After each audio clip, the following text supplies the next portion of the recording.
Master గారి మాటగా చెప్పుకుంటూ ఉన్నాము. మన రికార్డింగ్ నెంబర్ ఇది 108,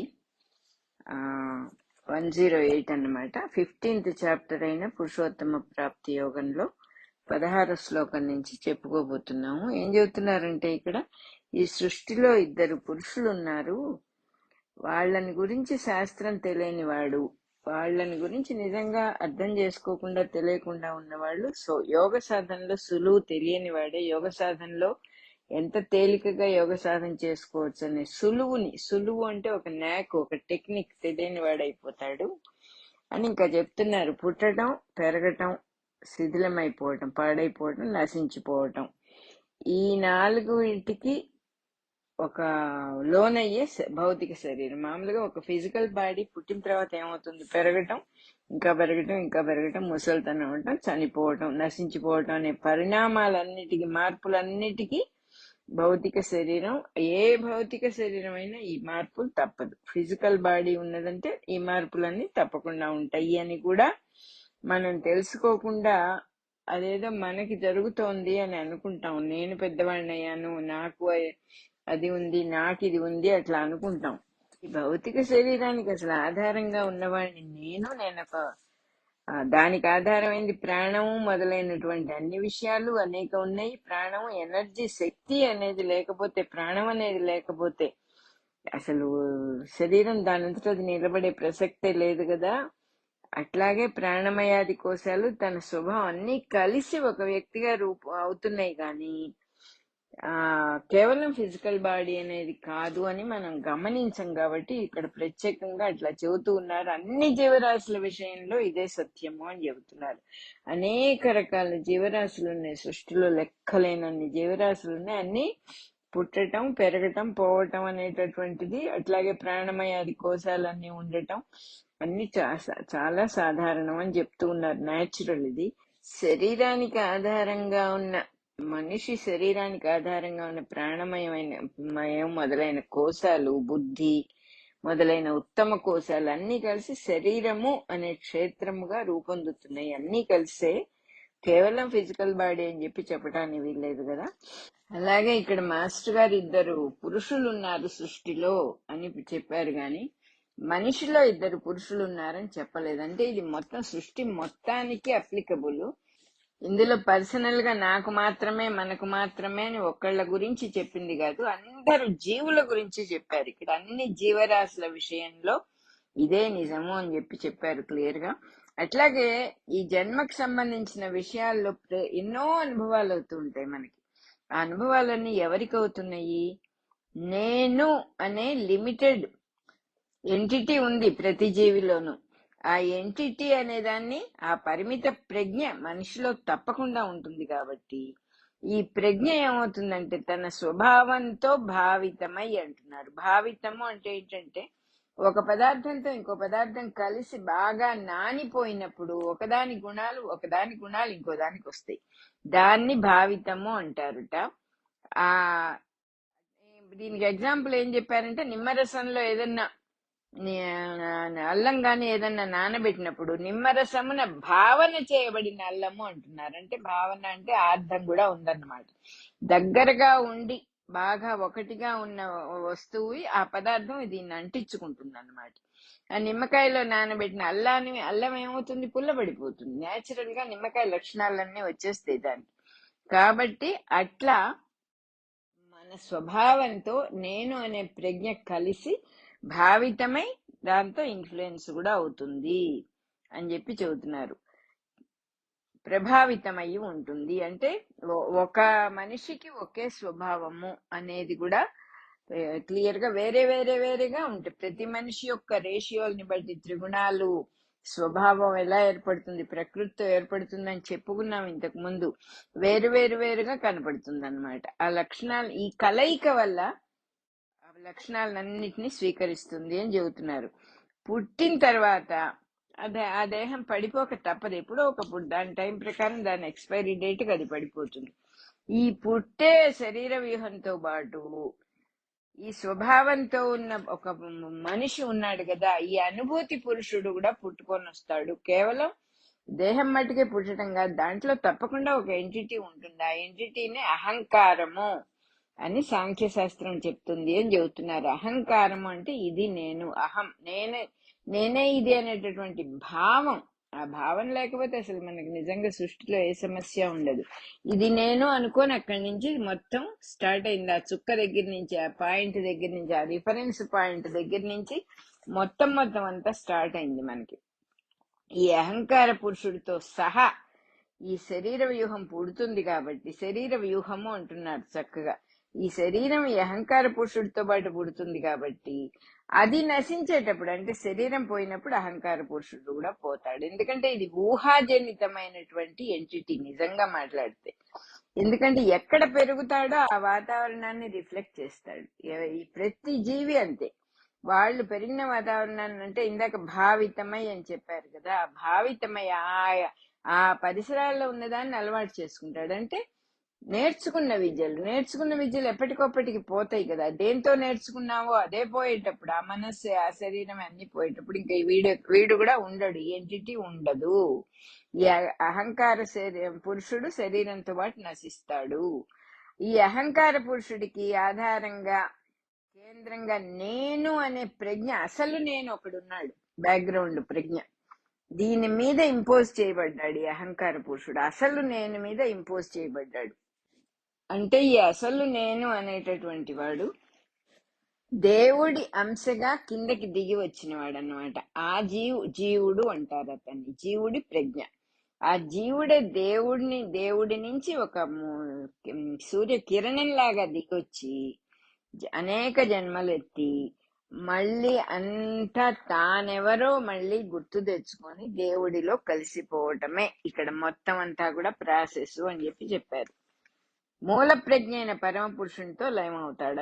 అసలు పరమ పురుషుడు దగ్గర నుంచి అంశగా దిగి వచ్చిన జీవుడు మళ్ళీ ఆయనలో కలిసిపోవటమే. ఒక జన్మలో ఈ అహంకార పురుషుడు అనేక అనుభవాలు ఉంటాయి, సంపాదించుకుంటాడు, వస్తాయి. ప్రతి అన్ని అనుభవాలు వాడితో పాటే పోతాయి. కానీ వాసనలు మాత్రం ఉంటాయి. వాసనలు అంటే సంస్కారాలు అంటాం మనం. జీన్స్ అనొచ్చు, డిఎన్ఏ అనొచ్చు. అవి అంటి పెట్టుకునే ఉంటాయి. అంటే ఈ జీవుడు అనుభవించేవాడు కాదు, కానీ అనుభవాల సంస్కారం మటుకు అంటుకోవటం అనేటటువంటి గుణం ఉంది ఈ జీవుడికి. అది అంటుకుంటుంది. ఈ సంస్కారాలతో ఏం చేస్తాడంటే ఆ జీవుడు ఇంకో శరీరాన్ని ధరించాల్సి వస్తుంది. అంటే అన్ఫుల్ఫిల్డ్ ప్రోగ్రామ్ అయిందనమాట. అది కొంత మటుకే అయింది, మళ్ళీ సగం అయింది కాబట్టి మళ్ళీ దాన్ని పూర్తి చేసుకోవడానికి మళ్ళీ ఇంకో శరీరాన్ని ధరిస్తాడు. ఈ ఇద్దరిలో ఇద్దరున్నారని చెప్పుకున్నాం. బ్యాక్గ్రౌండ్ ఒక అసలు నేను, అట్లాగే అనుభవాన్ని పొందే అహంకార పురుషుడు, ఇద్దరున్నారన్నమాట. ఈ ఇద్దరిలో అసలు నేను అనబడేవాడు సాక్షాత్తు నేనే అని కృష్ణ పరమాత్మ చెప్పాడు.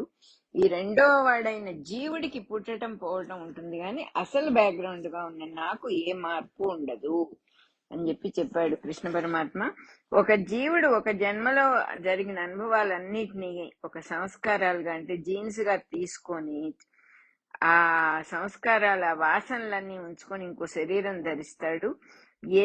అంతవరకు ఎన్ని జన్మల్లో ఎట్లాంటి సంస్కారాలు గడిచినయి అనే దాన్ని బట్టి కొత్తగా రాబోయే జన్మ, దాని మొత్తం ప్లాన్ అంతా కూడా డిసైడ్ అవుతుంది అంటున్నారు. ఈ మొత్తం ప్రణాళికలో ఒక భాగము మాత్రమే జీవుడు. అందువల్ల మొత్తం టోటాలిటీ నిర్ణయాలు అతను చేయలేడు. ఈ నిర్ణయం చేయడానికి వేరే ప్రజ్ఞ ఒకటి ఉంది అంటున్నారు. ఎంత ఆశ్చర్యంగా ఉంటుందంటే, ఇద్దర కోట్ల జీవులు ఉన్నారు సృష్టిలో. అందరికి ప్రతి వాడికి వాడి బ్లూ ప్రింట్ వాడికి ఉంటుంది. పుట్టడం, ఆ బ్లూ ప్రింట్ ఓపెన్ అవ్వటం, దాని ప్రకారం జీవితం ఫ్లవరింగ్ అవ్వటం. ఇది ఎట్లా ఉంటుంది? ఏవో కర్మలు చేసుకొని పుడతాం, కొంతమందికి అప్పులు ఉంటాం, కొంతమంది తెలుసో తెలియకో ఏదో అపకారం చేస్తాం, అవన్నీ అనుభవించాల్సి వస్తుంది. అంటే మన అనుభవానికి సరిపోయేటట్టుగా మనం ఒక తల్లి కడుపులో పడి మళ్ళీ మనం ఎవరితో సంబంధించి ఆ కార్యక్రమాలు ఇంతకు ముందు కంటిన్యూ చేశామో వాళ్ళు కూడా మన చుట్టూతా పుట్టేటటువంటి ప్రోగ్రాం ఉండాలి. దేనికది? వాళ్ళ కర్మ తీరాలి, మన కర్మ తీరాలి. ఎంత బ్యూటిఫుల్ క్రియేషన్ అసలు ఇది. విడివిడిగా ఉండదు. సృష్టి అంతా ఒక్కటే ప్రణాళిక ప్రకారం నడుస్తుంది, టోటాలిటీ. దీన్ని బట్టి ఇది జగత్కర్మ దివ్య కర్మ అని చెప్పి చెప్పుకోవాలి. పర్సనల్ కాదు ఇది, ఇది జరుగుతూ ఉన్నది. మన పర్సనల్ అనేది మన చేతిలో ఎంత మటుకు ఉంది అంటే కొత్త కర్మ పుట్టకుండా చేసుకోవచ్చు. కొత్త కర్మ పుట్టకుండా ఎలా చేయాలి? చాలా సింపులే. ఏ పని చేసినా దైవ కృష్ణార్పణమస్తు అనుకొని చేయాలి, దైవార్పణమస్తు అనుకొని చేయాలి. ఎందుకంటే అది చేసినప్పుడు మనకి దాని ఫలితం మీద ఆశ లేకుండా చేసామన్నమాట. నిష్కామ కర్మ చేసినట్టు నిజంగా మనస్ఫూర్తిగా చేయాలి. నోటితో అంటే చాలదు, నోటితో అనక్కర్లేదు అసలు. మనస్సులో తెలిసి ఉండాలి, ఈ పని చేస్తూ ఉన్నటువంటి దేహం నేను కాదు, ఈ పని చేస్తూ ఉన్న శక్తి నేను కాదు, ఈ బుద్ధి నేను తెచ్చుకోలేదు, ఇవన్నీ ఉన్నాయి, ఇది ఒక ఇన్స్ట్రుమెంట్. ఇక్కడ జరిగేదాన్ని నేనే చేస్తున్నాను అనుకున్నందువల్ల, దీనికోసం చేస్తున్నాను అనుకున్నందువల్ల నేనే కర్మబంధంలో పడి మళ్ళీ పుట్టి మళ్ళీ తల్లి కడుపున పడి ఆ బాధలన్నీ పడాల్సి వస్తుంది. అందువల్ల నేను చేయాల్సినవి చేసుకుంటూ పోతా. ఏమి దాన్ని ఇది చేస్తే అది వస్తుంది, అది చేస్తే ఇది వస్తుంది అనే ప్లాన్లు నేను చేయను. ప్లాన్ కూడా చేసుకోవచ్చు, మర్చిపోవాలి. ప్లాన్ చేసుకోకుండా పని చేయలేం కాబట్టి ఒక ప్లాన్ చేసుకుంటాం, దాని ప్రకారం పని చేస్తాం. కానీ దేని కోసం చేస్తున్నాం అనే పాయింట్ కంప్లీట్ గా తీసేసిన కొద్దీ మనకి మళ్ళీ జన్మ లేకుండా పోతుంది. కొత్త కర్మ పుట్టించుకోకుండా ఉండటం, దేని కోసము అనే లింక్ కనుక ఉన్నదంటే, రిజల్ట్ ఓరియంటేషన్ ఉన్నదంటే మళ్ళీ జన్మ వస్తుంది. అది చాలా సింపుల్ యాక్చువల్గా, గుర్తు పెట్టుకొని చేయవలసిన సాధన. అలాగే దైవాన్ని మర్చిపోకుండా దైవమే మనల్ని నడిపిస్తున్నాడు అనేటటువంటి నిశ్చయమైన జ్ఞానం కలిగించమని ఆ దైవానికే నమస్కారం పెట్టుకుంటూ జీవించవలసిన వాళ్ళం మనం. అందువల్ల కోటాను కోట్ల జీవరాశుల జన్మ పరంపరలన్నీ కూడా జగత్కర్మలో భాగాలే.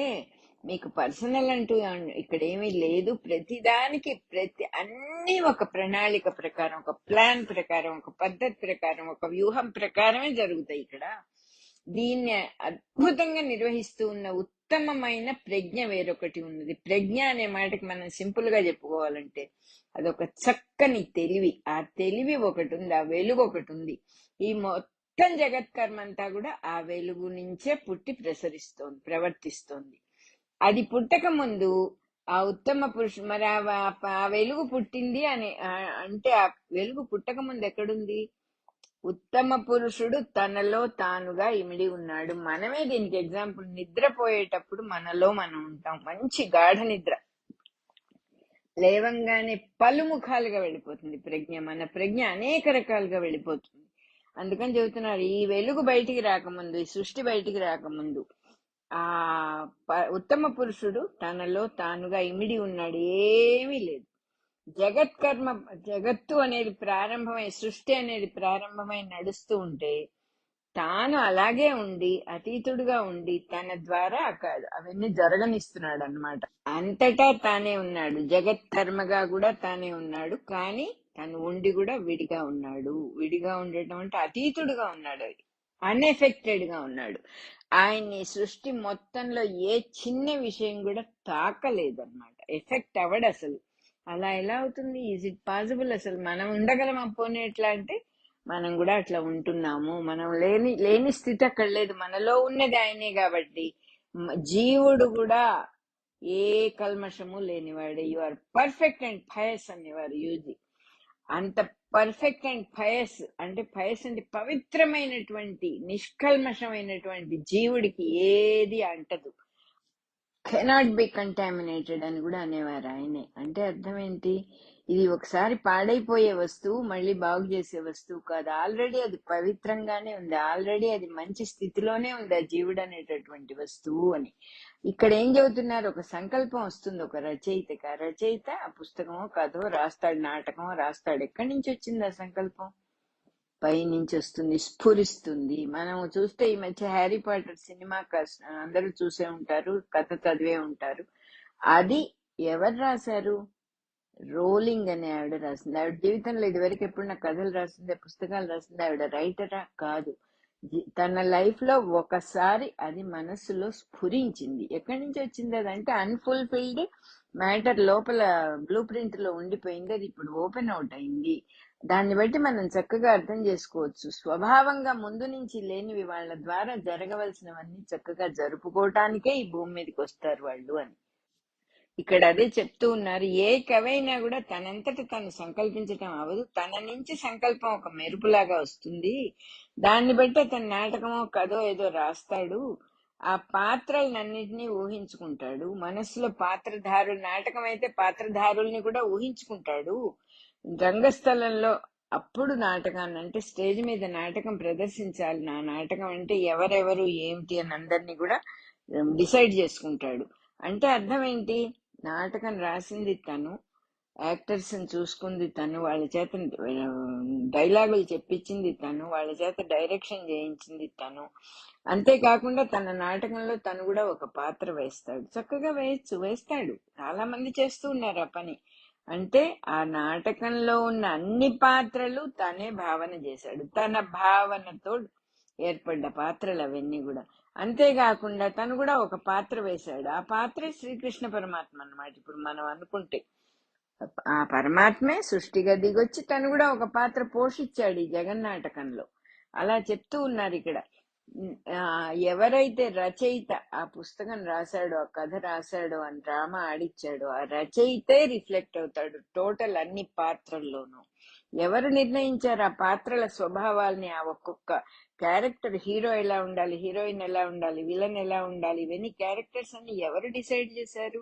మొత్తం ఆ రచయిత మీదే డిపెండ్ అయింది. అదే విధంగా కానీ రచయిత ఏమన్నా తగ్గిపోయాడా? దీనివల్ల హెచ్చుతగ్గులు వచ్చినాయా? ఈ డ్రామా రాసినందువల్ల, ఈ నాటకం రాసినందువల్ల రచయితలో ఏమన్నా హెచ్చుతగ్గులు జరిగినాయా? తన నుంచి ఆ డ్రామాని బయట పెట్టాడు కదా. పెట్టినందువల్ల తనలో ఏదన్నా కొరత వచ్చిందా? ఏమీ రాదు. తను ఎప్పుడు పూర్ణుడుగానే ఉంటాడు. ఎన్నో డ్రామాలు రాస్తాడు, ఎన్నో కథలు రాస్తాడు, ఎన్నో నవళ్ళు రాస్తాడు, ఎన్నో సినిమాలు తీయిస్తాడు. కానీ తను అలాగే ఉంటాడు. అలా అక్కడ ఎగ్జాంపుల్ చెబుతున్నారు మనకి. అంతర్యామిగా ఉంటాడు ఆ భగవంతుడు. తనే నాటకం పాత్రగా దిగి వస్తాడు. అందరి చేత నాటకాలు ఆడిస్తాడు. అన్ని పాత్రలు తనే పోషిస్తాడు, అన్ని స్వభావాలు తనే పోషిస్తాడు అని ఇక్కడ ఆ నాటకంలో ఒక క్షరపురుషుడి పాత్ర కూడా ధరిస్తాడు. క్షరపురుషుడు అంటే అక్షర పురుషుడు, భగవంతుడైనటువంటి ఆయన కృష్ణ పరమాత్మగా దిగొచ్చి తన దేహాన్ని చాలించి వెళ్లిపోవటం అనేటటువంటి క్షరపురుషుడి పాత్ర ఇక్కడ ధరించాడు అని చెప్పి చెబుతూ ఉన్నారు. ఇంకొక మాట ఏం చెబుతున్నారు? ఈ నాటకంలో చాలా మంది పాత్రలు ధరించారు. వాళ్ళందరూ ఏం చేస్తారు? ఈ పాత్ర పోషణ అవంగానే, డ్రామా అయిపోగానే ఆ డ్రెస్ అంతా తీసేసి, ఆ మేకప్ అంతా తీసేసి వేరే ఇంకో డ్రామా వేస్తారు. ఎంత సింపుల్ గా ఉంది ఇది. అది ఈ పాత్ర కాకుండా ఇంకో పాత్ర చేస్తారు, ఇంకొక రోల్ ప్లే చేస్తారు. అంటే ఏమిటి? పరమాత్మ ఏమో నాటకాన్ని తయారు చేసిన వాడు, రచయిత, అన్ని చేస్తూ ఉన్నవాడు, పాత్రల్లో అంతర్యామిగా తనే ఉన్నవాడే. తనే పాత్రలో అంతర్యామిగా ఎట్లా ఉన్నాడంటే, ఒక కథ రాసినప్పుడు రచయిత పాత్రలో ఎలా రిఫ్లెక్ట్ అవుతున్నాడో అదే రకంగా పరమాత్మ ఉన్నాడు అని చెప్పి చెబుతున్నారు. తనేమో ఎప్పుడు ఉంటాడు. ఈ పాత్రలన్నీ ఒక రోల్ ప్లే అయ్యాక ఇంకో రోల్ ప్లేకి వెళ్ళిపోతాయి. ఇక్కడ శుభ్రంగా క్లీన్ చేసేసుకొని మేకప్ అంతా తీసి ఇంకొక రోల్ ప్లే, ఇంకొక పాత్ర ధరిస్తాయి. అతడు జగన్నాటక సూత్రధారి పరమాత్మ అని అంటానికి కారణం ఏంటంటే, జగన్నాటకం ఆయన ద్వారానే వస్తుంది. ఆయనే రచయిత, ఆయనే డైరెక్టర్, ఆయనే స్క్రిప్ట్, ఆయన డైలాగ్ డెలివరీ కూడా. మన చేతిలో ఏమీ లేదు, మనం ఏమీ చెయ్యక్కర్లేదు అని తెలుసుకునేదాకా ఏం చేయాలని జీవుడు కొట్టుకుంటూ ఉంటాడు. అది తెలిసి ఓహో ఆయన చేతిలో ఉన్నాం మనం ఊరికే ఉంటే జరగాల్సినవన్నీ జరుగుతాయి. ఊరికే ఉండటం అంటే ఏమిటి? కదలకుండా ఒక చోట కూర్చోటం కాదు, మానసికమైన మౌనం. మనసులో ఏం చేయాలి, ఇదే అనే గుంజాటంలో లేకుండా, ఇది చేస్తే ఏమిటో, అది చేస్తే ఏమిటో, ఇప్పుడు చేయటం మానేయాలి, అవి చేయాలి, ఇవేం లేకుండా ఏదో ఒకటి చేసుకుంటూ, తోచింది చేసుకుంటూ పోయినప్పుడు రిథమిక్ గా అయిపోతుంది లైఫ్. ఎందుకంటే మన ఇంటర్ఫియరెన్స్ లేదు ఇంకక్కడ పైనుంచి. మనల్ని మనం జగద్గురువుకి అప్పగించుకున్నాం, మనల్ని మనం ఆ పరమాత్మకు అప్పగించుకున్నాం అని అర్థం దానికి. అంటే మన సెల్ఫ్ ప్రపోజల్స్, మన రిజల్ట్ ఓరియంటేషన్, మన ఆలోచనలు, మన భయాలు అన్ని పక్కన పెట్టి తండ్రి నువ్వే, తల్లి నువ్వే అని వదిలేయటమే ఇక్కడ ఆ పాత్ర పోషణ పర్ఫెక్ట్ గా జరగడానికి. అక్కడ ఇంకా మనకి మళ్ళీ జన్మలు ఉండే ప్రసక్తే లేదు. ఎందుకంటే మనం వదిలేసాం, పట్టు కూర్చోవాలం మనం. అట్లాగే తానుగానే ఉన్న పరమ పురుషుడు జీవులుగా తనే దిగొస్తున్నాడు. ఎట్లా పాత్రలు ఒక రోల్ ప్లే అనేది రచయితలో నుంచి వస్తోందో సరిగ్గా అదే రకంగా ఆ పరమ పురుషుడైనటువంటి పరమాత్మ నుంచి అన్ని జీవులుగా తానే వస్తున్నాడు.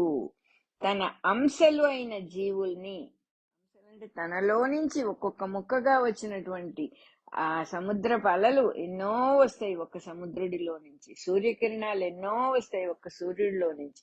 అలా వచ్చిన జీవులను కూడా తనే నడిపిస్తూ ఉన్నాడు. ఆ తనలో భాగమే మొత్తం. ఈ జగత్కర్మ ఎట్లాంటిదో చెబుతున్నారు. మనకి సీరియల్ ఉంటుంది కదా, టీవీ సీరియల్ లాంటిదిట. ఈ జన్మ పరంపరలన్నిట్లో బ్యాక్గ్రౌండ్ అట్లాగే ఉంటుంది. కానీ జగత్కర్మ ఆ టీవీలో జరిగేటటువంటిది ఆ సీరియల్ వారికి రచయితకి గాని, కథా రచన చేసిన వాడికి గాని, డైరెక్టర్కి గాని, ఇది తీసి కెమెరా మ్యాన్ కి గాని ఎవరికి సంబంధం లేదు. వాళ్ళందరూ అతీతంగా ఉంటారు దీనికి, చేయటం మటుకే. ఎగ్జాంపుల్ చెబుతున్నారు ఇక్కడ. జగత్కర్మకు అతీతంగా ఉంటాడు పరమ పురుషుడు. తనలో ఉన్న అక్షర పురుషుడికి, సోల్ కి వెనక పురుషోత్తముడిగా స్పిరిట్ ఉండి నడిపించేవాడు కూడా ఆయనే. అతడికై బయట ఎక్కడో వెతికి ప్రయోజనం లేదు. అతని కోసం ఎక్కడ వెతకాలి? బయట ఉన్నాడా అతను? మనలో లేడా? రిఫ్లెక్షన్ మనలో లేదా? ఒక్క బొట్టు సముద్రపు చుక్క పైకి ఎగిరితే ఉప్పగా లేకుండా ఉంటుంది. సముద్ర గుణమే సంతరించుకొని ఉంటుంది. అది సముద్రానికి అభిన్నంగా ఉందా? కాకపోతే అది చిన్నది, ఇది అసలు వస్తువు. ఇది ఆ చిన్నదానికి పగిలిపోయే బుడగ టప్ అనే లక్షణం ఉంది. ఈ సముద్రం ఏమీ అవ్వకుండా ఉండే లక్షణం ఉంది అని చెప్పి ఇక్కడ చక్కగా చెబుతూ ఉన్నారు. పురుషోత్తముడయ్యి తానే నడిపిస్తూ ఉన్నాడు అంతా కూడా. బయటెక్కడన్నా వెతికినప్పుడు ఏమి దొరకదు, చిక్కదు. ఎందుకంటే తాను అందులో కలిసిపోవలసిన వాడే గాని తను విడిగా ఉండి దాన్ని పట్టుకోనేటటువంటి తెలివి మనకి సరిపోదు.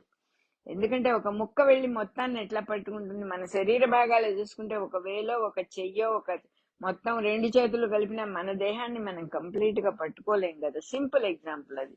అట్లా ఆయన్ని పట్టుకోవటం కాదు, లోపలికి వెళ్ళినప్పుడు ఆ ప్రజ్ఞ నేనే అని తెలియటం జరుగుతుంది. ఇట్లాంటి పురుషోత్తముడు తన యందు నేను అనే ప్రజ్ఞగానే ఉంటాడు. తన యందు మాత్రమే కాకుండా అందరు జీవుల యందు నేను అనే ప్రజ్ఞగా ఆయనే ఉంటాడు అని చెప్పి చెప్తూ ఉన్నారు ఇక్కడ. వేదాల్లో పురుషోత్తముడు అని ఎవరి గురించి చెబుతున్నారో అది నేనేనని ఇక్కడ పరమాత్మ చెప్పేశారు.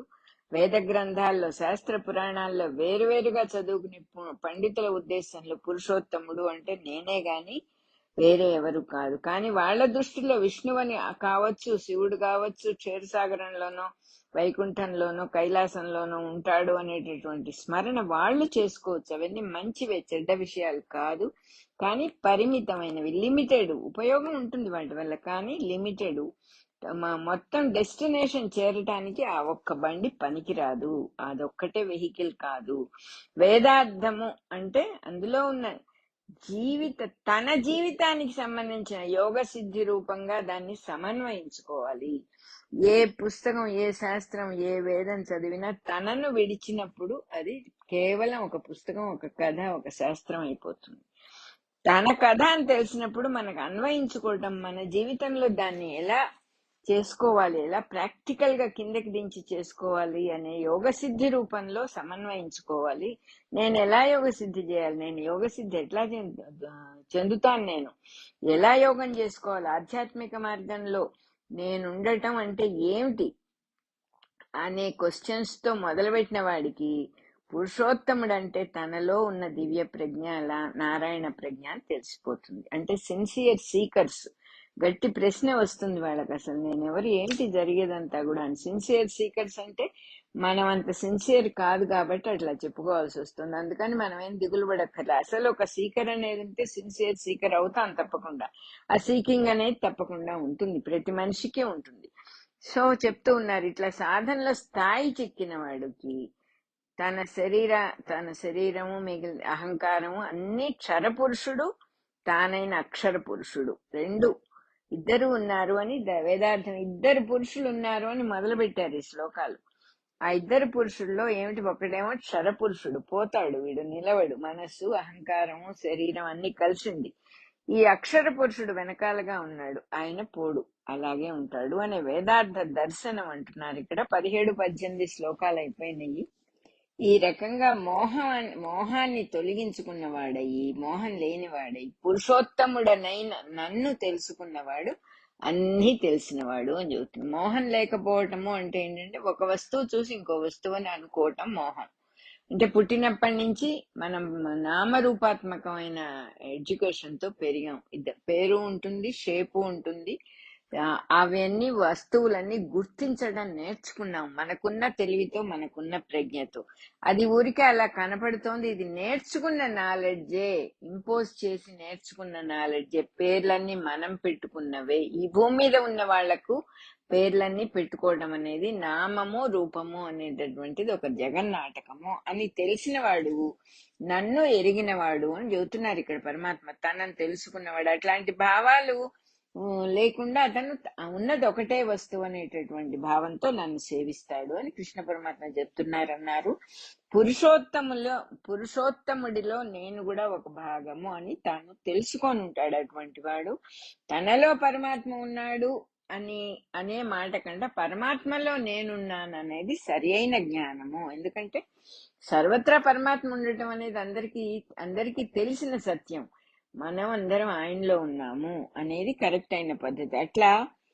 అలా కాకుండా తనలో దేవుడున్నాడు అనే మాట కనుక వచ్చినప్పుడు ఏమవుతుందంటే అహంకారం ఎక్కువైపోయి హిరణ్యకశిపుడు, రావణాసురుడు మొదలైన వాళ్ళ ప్రవర్తనలాగా అయిపోతాం అంటున్నారు.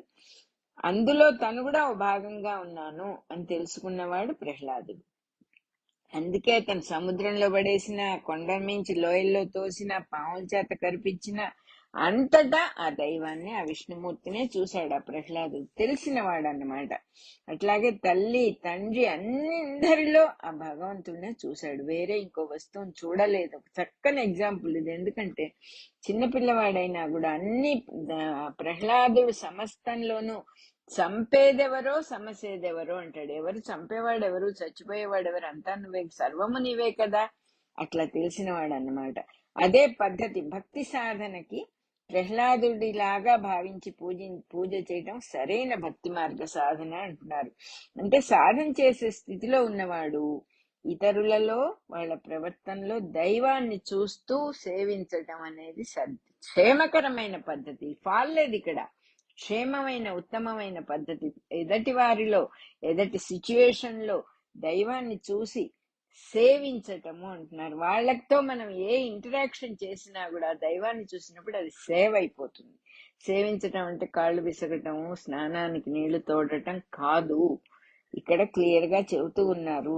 సేవించటం అనేది క్షేమమైన పద్ధతి. ప్రతి వాళ్ళని అని చెప్పినప్పుడే మనకు అర్థమవుతుంది. అందరిలో దైవాన్ని చూడాలంటే అందరికి వెళ్ళి సేవ చేసుకుంటూ ఉండటం కాదు, ఫిజికల్ సేవ కాదు ఇది.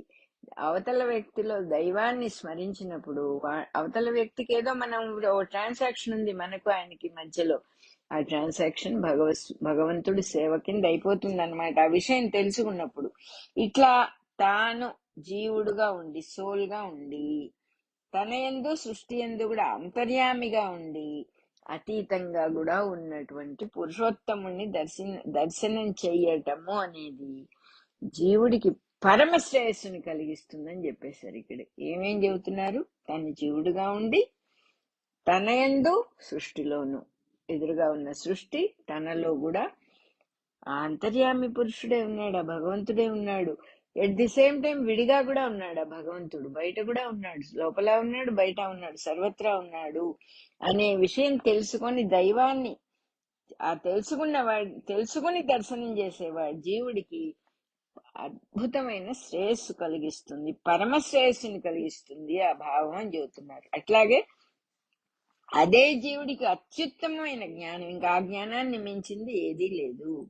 ఆ జ్ఞానం పొందినవాడు తానే పురుషోత్తముడై పురుషోత్తమునిలో ఉండటం అనేది పరమసిద్ధి అని వేదం ఏం చెబుతుంది? వేద విధులు అంటారు. ఏమంటారు? ఈ విషయం తెలుసుకుని ఆ పురుషోత్తముడిని నేనే అని తెలుసుకుని ఆ పురుషుడిలో ఉండిపోవటం అనేది అసలైన జ్ఞానాన్ని పొందటం అని అంటారట వాళ్ళు, వేద విధులైన వాళ్ళు. పరమసిద్ధి అంటారట దాన్ని. అంటే పురుషోత్తముడిలో ఐక్యమైపోవటం మాత్రమే కాదు, తానే దేవుడి అంశం తెలుసుకుని అంశగాను ఉంటాడు, సృష్టిగాను ఉంటాడు. పురుషోత్తముడు అవతల విడిగా ఉన్న పురుషోత్తముడిగా కూడా దర్శనం చేస్తాడు. ఆ ఆనందమే తానుగా ఉండటమే ఇక్కడ పరమావధి. ఇంకా ఆనందం కాకేముంది, ఇంకో వస్తువు లేదు, సర్వత్రా ఉన్నవాడిని నేనే, పరమాత్మే ఉన్నాడు సమస్తంలోను అని తెలిసినప్పుడు అది ఆనందం కాక దుఃఖానికి ఎక్కడ స్కోప్ ఉంటుంది? అంత దూరం కూడా అక్కర్లే. మన పరిసరాల్ని, మన చుట్టూ ఉన్న మనుషుల్ని మనం ఒప్పుకుంటూ వెళ్ళిపోతే, అది దేవుడి సృష్టి ఇదంతా కూడా, ఏముంది దీంట్లో, ఇట్లాగే ఉంటుంది జీవితం అంటే. ఎత్తుపల్లాలు ఉంటాయి, హెచ్చు తగ్గులు ఉంటాయి, కింద మీద ఉంటాయి, కష్ట సుఖాలు ఉంటాయి. ఇట్ ఈస్ ఓకే, పర్వాలేదు, గడిచిపోతుంది కదా అనే ధైర్యంతో, దైవం కదా ఇదంతా నడిపిస్తోంది అని ఆయన్ని బ్యాక్గ్రౌండ్ గా పెట్టుకున్నవాడు ఒప్పుకుంటూ ఉంటే, మనస్సులో లోపల ఎక్కడ లోపల కూడా ఏమాత్రం రెసిస్టెన్స్ లేకుండా, మన చుట్టూ మన కుటుంబంలో ఉన్న వాళ్ళని, మనతో ఇంటరాక్ట్ అయ్యే వాళ్ళందరినీ, ఆఫీస్లో గాని, ఇంట్లో గాని, చుట్టుపక్కల గాని, నైబర్స్ గాని ఒప్పుకుంటూ ఉండేవాడికి మనశ్శాంతి లేకపోవటమే ఉంటుంది. మనలో ఉండే రెసిస్టెన్సే మనని బాధ పెడుతుంది తప్ప ఎవ్వరు బాధ పెట్టరు. మనకి కొన్ని నచ్చవు, లోపల నుంచి జై అని ఒక శక్తి, ఎనర్జీ లేచొస్తుంది, నెగటివ్ ఎనర్జీ, అది బాధ పెడుతుంది మనల్ని. ఇదే నాకెందుకు వచ్చింది అంటాడు. ఎందుకు వచ్చింది? వచ్చింది అనేది ఫ్యాక్ట్. ఎందుకు వచ్చిందని అనేదానికి సమాధానం ఎవరు చెబుతారు? కిందటి జన్మలో నువ్వేదో చేసుకున్నావురా అంటే నువ్వు నమ్ముతావా? అది నువ్వు నమ్మి దాన్ని స్వీకరించగలుగుతావా? అందుకని ఉన్నదాన్ని ఒప్పుకొని వెళ్ళిపోవడం అని ప్రాక్టీస్ చేసుకోవాలి. ఇక్కడికి వచ్చాం, ఈ కాలేజీకి వచ్చాం, ఈ కాలేజీలో చదువుకుందాం అనుకున్నాం, భూమి అనే కాలేజీలో. అనుకుంటే ఈ క్లాస్ రూమ్ నచ్చదు, టీచర్ నచ్చడు, బల్లలు నచ్చవు, కుర్చీలు నచ్చవు, ఫ్యాన్లు నచ్చవు. ఏం బతుకుతావు నువ్వు? చదువు ఎక్కడ సాగుతుంది అసలు? చదువు సాగే ప్రసక్తే లేదు. ఇంకా ఆ నచ్చకపోవటం అనేది రెసిస్టెన్స్. ఎక్కడెక్కడ నచ్చటలేదు అక్కడల్లా భగవంతుని తెచ్చి కూర్చోబెట్టాలి. తండ్రి నువ్వే కదా ఉన్నది, నాకు నచ్చకపోవటం ఏంటి? నువ్వే సహాయం చేయాలి. సమస్తంలో నువ్వు ఉన్నప్పుడు ఈ నచ్చకపోవటంలో మటుకు లేవా? నువ్వు నాకు నచ్చేవాడుగా ఉండు తండ్రి అని నమస్కారం పెట్టుకుంటే చాలా, అన్ని ఆయన చూసుకుంటాడు. అది అటువంటి వాడికి ఇంకా దుఃఖం ఎట్లా వస్తుంది? అన్ని ఒప్పుకున్న వాడికి, మనస్సులో ఒప్పుకున్న వాడికి, పైకి ఒప్పుకోమని ఎవరు చెప్పట్లేదు. అన్నిటికీ ఈల్డ్ అయిపోయి ఒక దీనుడిలాగా, ఒక నిరాశావాదిలాగా ఉండమని ఎవరు చెప్పటలేదు. పైకి నువ్వు ఎంత రోల్ ప్లే అయినా చేయి, ఎంత కోపమైనా చూపించుకో, ఎంత డైలాగులైనా చెప్పుకో, లోపల తెలిసి ఇది కేవలం రోల్ ప్లే అని తెలిసి, పిల్లల్ని కోపడకుండా పెంచాలండి అంటే అవదు. కోపడతాం, అది రోల్ ప్లేగా చేసుకోవాలి. అది వాళ్ళని ఒక పద్ధతిగా పెట్టడానికే గాని మన వీక్నెస్ వాళ్ళ మీద పడిపోవడానికి కోసం కాదు అని తెలిసి రోల్ ప్లే మటుకు చేసేటటువంటి పద్ధతి తెలిసిన వాడికి దుఃఖం అనేది ఉండదు. ఇక్కడ అదే చదువుతున్నా, అంతటా దైవాన్ని చూసి సేవించేవాడికి ఇదే సేవ చేయటం అంటే. సేవ అంటే ఏమిటి? అవతల మనిషిని మనస్ఫూర్తిగా ఒప్పుకోవటం. కొత్తగా పెళ్లి చేసుకుంటాం, పెళ్లి చేసుకున్న తర్వాత కొన్నాళ్ళు బానే ఉంటుంది, తర్వాత ఎందుకు వస్తాయి ప్రాబ్లమ్స్? వాళ్ళల్లో ఉన్న వీక్నెస్లు, మనకి నచ్చని విషయాలు ఒకళ్ళకొకళ్ళు బయటపడిపోతాయి. నచ్చటం ఏమిటి, నచ్చకపోవటం ఏంటి? ఇది నా నా సొత్తు, నా భార్య, నా భర్త, నేను ఒప్పుకోవటమే. దీన్ని ఏ రకంగా నేను రెసిస్ట్ చేయకూడదు అని తెలిసిన వాడు సుఖపడతాడు. భార్యనో భర్తనో కొద్ది గొప్ప దోవలోకి వస్తారు వాళ్ళు కూడా. అంటే ఒక మాట మీద వెళ్ళటం అనేది స్లోగా జరుగుతుంది. రెసిస్ట్ చేసిన కొద్దీ దూరం అవుతాం. రెసిస్ట్ చేసి నచ్చకపోవడం అనే ప్రాసెస్ పెట్టిన కొద్దీ మనుషులు దూరం అయిపోతారు. ఆ రకంగా చక్కగా దైవాన్ని దగ్గర తెచ్చుకోవడం, అంతా దైవమే కదా, తండ్రి నువ్వే కదా అని అనుకుంటూ ఒప్పుకోవటమే దైవాన్ని సేవించటం. భార్యని చక్కగా ఒప్పుకుంటే దైవాన్ని సేవించటం, భర్తని చక్కగా ఒప్పుకుంటే దైవాన్ని సేవించటం, పిల్లల్ని ఒప్పుకుంటే దైవాన్ని సేవించటం. ఇంకా విడిగా సేవలేం లేవు. ఏవో ఎలాగో తప్పకుండా చేస్తాం, మనం చేయవలసిన పనులు ఎప్పుడూ ఉంటాయి. ఇట్లా చెబుతూ ఉన్నారు, అది క్షేమమైన పద్ధతి అంటున్నారు. ఇట్లాగే తన జీవుడుగా ఉండి, తను ఏ పరమ పురుషుడు, ఏ పురుషోత్తముడి దగ్గర నుంచి దిగొచ్చాడో, ఏ ఆనంద స్వరూపుణ్ణి దగ్గర నుంచి దిగొచ్చాడో, ఆ ఆనంద స్వరూపుడైన భగవంతుణ్ణి గుర్తుపెట్టుకుంటూ ఆనందాన్ని తను కూడా అనుభవించాలంటే ఆ దేవుడికి అర్పించుకుంటూ జీవించటమే, అలా చేయటమే సృష్టి. జీవుడు దేవుడితో తనను తాను అనుసంధించుకొని అంటున్నాడు. దేవుణ్ణి వదిలేసిన జీవితం ఏం జీవితం? దేవుడు ఎవరు? ఏదో ఒకసారి పూజ గదిలోకి వెళ్ళి దీపం వెలిగిస్తే, లేకపోతే ఒక యాత్ర చేసి వస్తే దేవుణ్ణి చూసినట్టు అవుతుందా? అనుక్షణం, ఒక్క క్షణం కూడా మర్చిపోకూడదు. మనం ఉన్నది ఆయన ఇంట్లో ఉన్నాం. ఈ శరీరం ఆయన ఇల్లు, ఈ ఇటుకలతో కట్టినది ఆయన ఇల్లు, ఈ ఆకాశం ఆయన ఇల్లు, సమస్తం మనం దేవుడిలో ఉన్నాం. ఆయన లేనిది ఇక్కడ ఏది లేదు. సర్వత్రా ఆయనే ఉన్నాడు. ఆయనకి తెలియకుండా మనం ఒక పిచ్చి పని చేయటం అనేది సాధ్యం కాదు. సమస్తం ఆయనే ఉన్నాడు, ఆయనే చూస్తున్నాడు. ఇంతింత కళ్ళు పెట్టుకుని సాక్షిభూతుడుగా ఊరికే నాటక దీపంలాగా ఊరికే ఉన్నాడు. ఆ దీపం లేకపోతే మనకి ఇక్కడ నాటకం లేదు. కానీ దీపం ఏమీ చేయదు. ఊరకుండుట వల్లనే సన్నిధి మాత్రం చేతనే సూర్యుడు ఎట్లా అయితే మొత్తం భూమి మీద సృష్టి జీవులందరికీ కూడా ప్రాణదాత అవుతున్నాడు, అదే రకంగా సన్నిధి మాత్రం చేత ఆ పరమాత్మ చూస్తున్నాడు, అన్ని చూసి అన్ని జరిపిస్తున్నాడు అని అర్థం చేసుకున్నప్పుడు అదే అనుసంధించుకోవటం, అది గుర్తు పెట్టుకోవటమే అనుసంధించుకోవటం, మనం భగవంతుడితో కలుపుకోవటం. ఆ స్థితిని ఆనంద స్థితి, అదే జీవికి పరమావధి అని చెప్పారు. ఈ విధంగా నన్ను తెలుసుకోవటం వల్ల అర్జునుడు తెలుసుకున్న విధంగా నన్ను తెలుసుకోవచ్చు అని చెప్పారు ఇక్కడ. అంటే అర్జునుడు శిష్యుడుగా తన గురువుగా ఉపదేశం ఇవ్వటం అనేది జరిగింది ఇక్కడ. ఈ విధమైన అతి రహస్యమైన శాస్త్రం నా చేత నీకు ఉపదేశించబడింది అర్జున అని చెప్పారు పరమాత్మ. ఈ శాస్త్రం అంటే మనలో నిరంతరం సన్నిహితంగా ఉండి మన గ్రహింపుకు అందకుండా ఉన్నది అని అర్థం. శాస్త్రము అంటేట నిరంతరం సన్నిహితంగా ఉంటుంది, కానీ మనం వీ కెనాట్ కాంప్రహెండ్ ఇట్, దాన్ని అందుకోలేం మనం.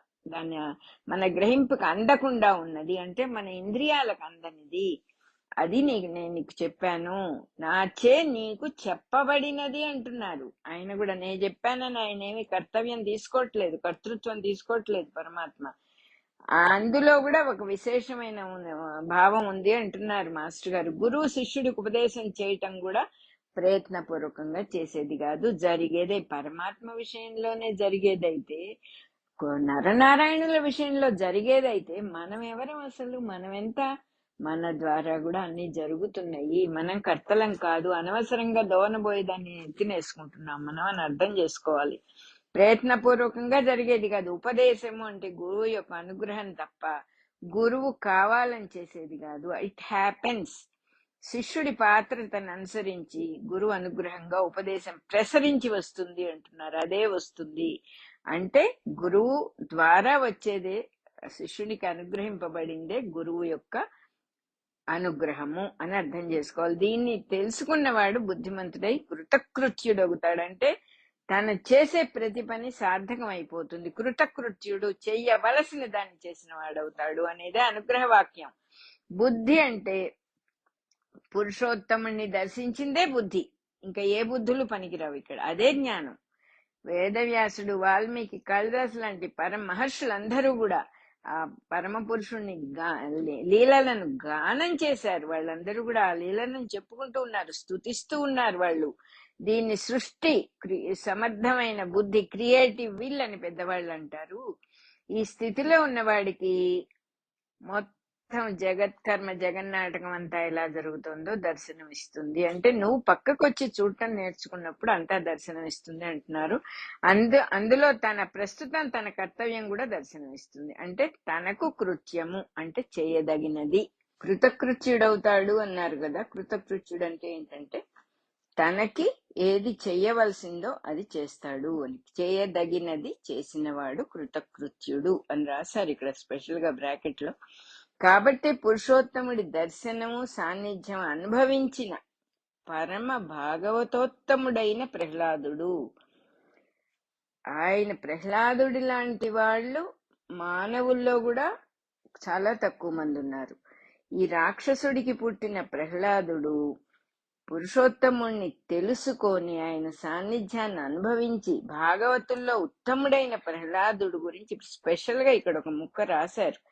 అదేంటంటే రాక్షసులకు రాజుగా ఉండి పరిపాలన సాగించాను. ఎందుకు రాయాల్సి వచ్చింది ఆ ఒక్క ముక్క? ఆయనేమి దేవతలకు రాజుగా లేడు, ఉత్తములకు రాజుగా లేడు. రాక్షసులు అంటే ఏంటి? ఒక విధంగా మూర్ఖులు, తామస గుణం ఎక్కువగా ఉన్నటువంటి వాళ్ళు. వాళ్ళకి రాజుగా ఉండి పరిపాలన సాగించాడు. ఇట్టివారు ధన్యులు అన్నారు. అంటే ఏంటి? ఆ ప్రజలు ఎటువంటి వాళ్ళు అనేటటువంటి దృష్టి, రాక్షసులైనా దేవతలైనా ఉత్తములైనా ఉత్తములు కాకపోయినా ఆ ప్రహ్లాదుడి దృష్టిలో వారంతా భగవత్ స్వరూపాలే, విష్ణు స్వరూపాలే. ఆయన దృష్టిలో భగవంతుడే సర్వత్రా ఉన్నాడని తెలిసినవాడు కాబట్టి రాక్షసుల పరిపాలన చేయగలిగాడు అని ఇక్కడ ప్రత్యేకం. ఇక్కడ ఈ ఒక్క ముక్క రాసినందువల్ల నేను ఇలా అనుకుంటున్నాను. ఇట్లాంటి వాళ్ళు ధన్యులు అని చెప్పారు ఇక్కడ మాస్టర్ గారు. 15వ అధ్యాయం అయిన పురుషోత్తమ ప్రాప్తి యోగం అయిపోయింది. అలాగే మన రికార్డింగ్ నెంబరు 108 108 కూడా అయిపోయింది. దైవాసుర సంపద్విభాగ యోగము అనే 16th చాప్టర్ చదువుకుందాం మళ్ళీ.